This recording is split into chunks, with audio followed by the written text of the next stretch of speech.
Greetings and welcome to the Rise Up Mama podcast.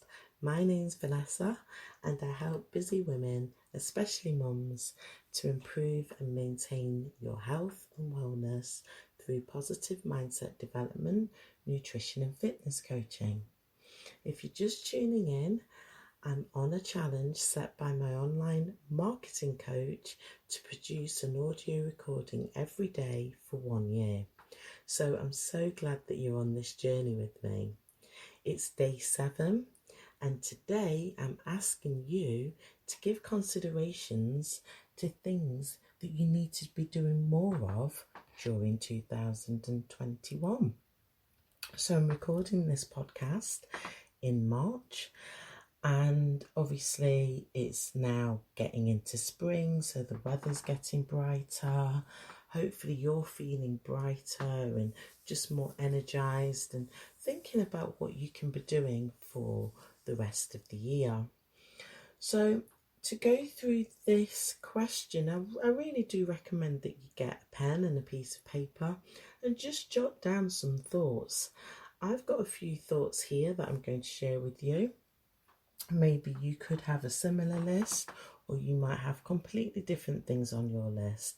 The whole idea is to get you into activity and really start to help you to think about how you can stretch yourself more as we go through the rest of 2021. So here are some thoughts from my own life of things I definitely want to be doing more of in 2021. I've put the first thing as going to bed earlier. I'm aware that I'm not getting 8 hours sleep every night, so it's important that I focus on that. I want to meditate more. I want to do more reading. I want to spend more time with my children and granddaughters. I want to make time for my relationship and actually start having what is described as date nights. I want to do more structured playtime with my toddler.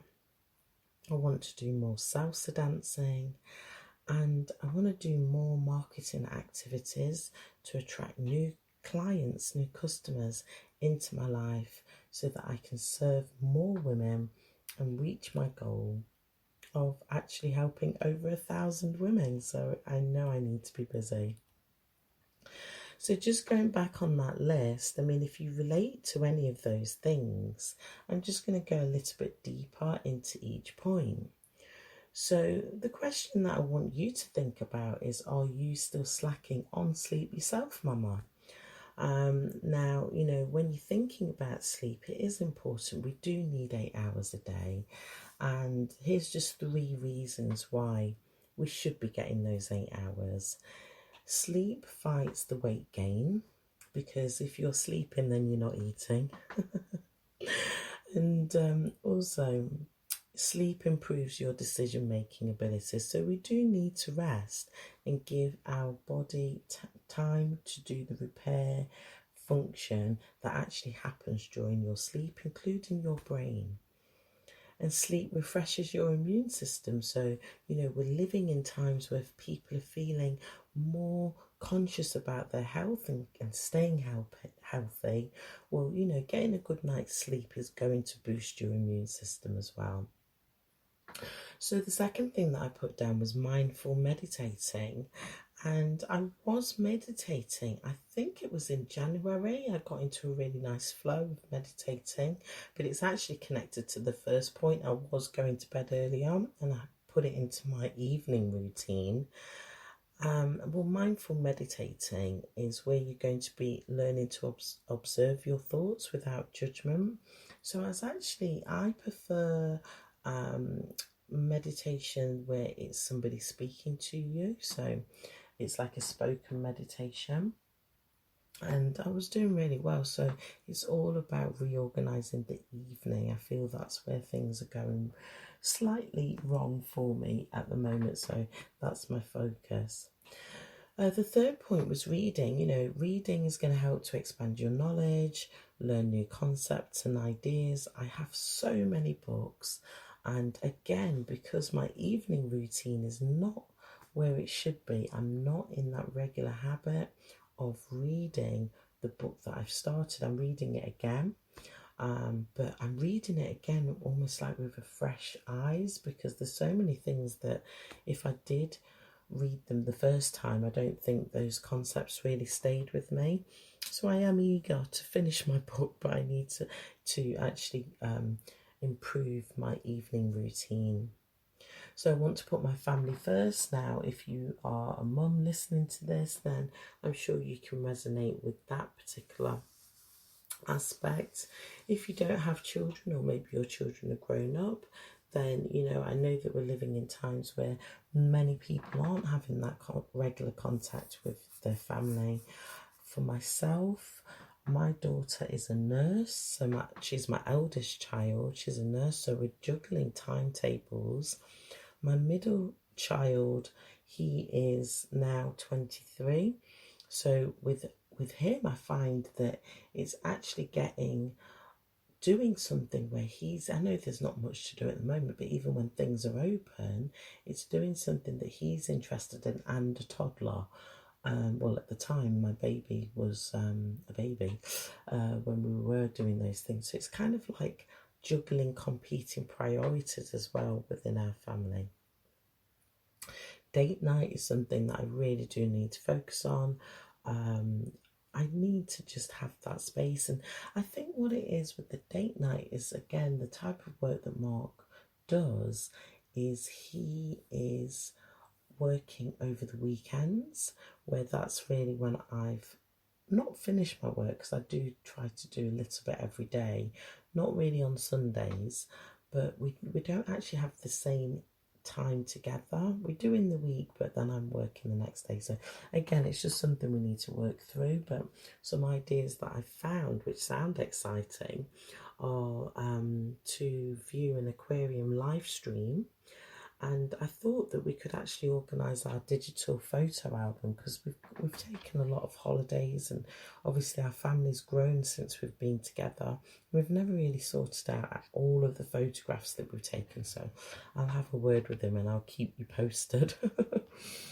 Okay, so I've put here structured time with Zenta, and again, it's more around the fact that young children need to develop a relationship with at least one primary caregiver for their actual social and emotional development. Now, what's happening within our home, especially during these times of me working from home for my employer, is I'm actually seen by Zenta at the computer, because I'm working in the home, whereas Mark leaves the home to go to work. So Mark's the primary caregiver during the week, but I'm the primary caregiver during the weekend. But I don't know, I just feel, because Zenta actually sees me in the home, I personally feel that the attachment's with his dad. I mean, we've had a lovely day today, to be fair, dancing and playing together and things like that, but I'm just conscious that I need to make that time. I mean, I do take him to the park and things like that, but I just need to do a bit more in the home. So just a personal thing. I don't know if you can relate to what I'm saying there. And the final thing that I put is salsa dancing. Salsa dancing is great exercise, and I had a great social circle when I was regularly attending salsa events. And I do have a desire to visit and dance in Cuba. I can't wait. But actually what happened is, today's Friday, and so my Friday fitness has been about dancing. And I've had a wonderful day dancing. Like I said, I've been dancing with Zenta, I've been dancing when I've been doing my cleaning. It's just been fantastic. And it's helped me to reflect on my childhood passion, where as a little young child, I always wanted to be a dancer. I studied dance when I was a teenager before I fell pregnant with my daughter. But in terms of salsa dancing, it's actually been 10 years since I've actively attended any salsa events. And, some of my happiest memories have been in that circle, and just being the freedom of dance and the music, the salsa music, particularly when it's a live event with, real Cuban musicians and, you know, the trumpets and the drums, and the whole atmosphere is just fantastic. So I've made a decision. I'll be ordering some new dance shoes, and I'll be getting ready for when everything's open again, and, you know, all of the salsa event coordinators start sending out invitations. I'm going to be ready. I'm practicing my moves at home and I'm going to be ready. So, you know, just to wrap up, I just want you to think about your list. Okay, so how did you get on with writing out your list? And if you're feeling stuck, I think I've only put down 7 things, which is enough. You know, if I really focus on these 7 things for 2021, by the end of the year, I'm going to have a even better year. You know, so it's the same what I'm encouraging you to do. Just even put down 7 things, because you're really going to have that growth either within your personal development, within your relationships, within your healthy, active lifestyle. You will see the benefits.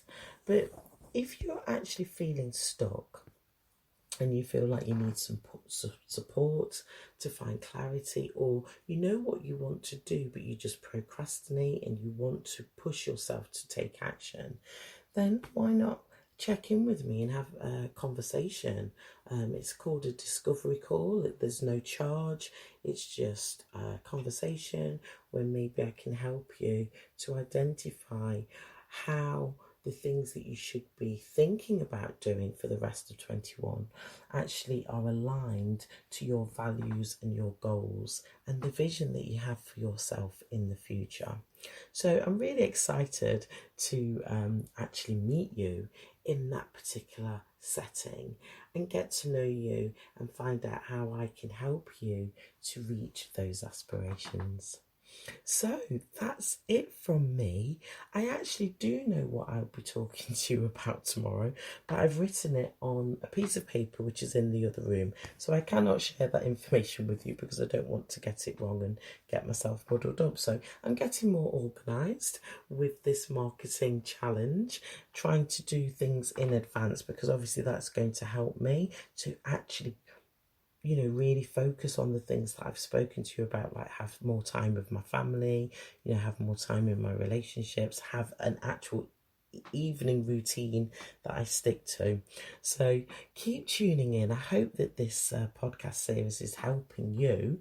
And like I said, every time you tune in, and whether you give me a like or if you've actually decided to subscribe to this podcast, it helps me to stay on track. So it's like a two-way thing in terms of the energy that I'm putting out and the energy that you're giving back to me in terms of saying, yeah, I like the content here.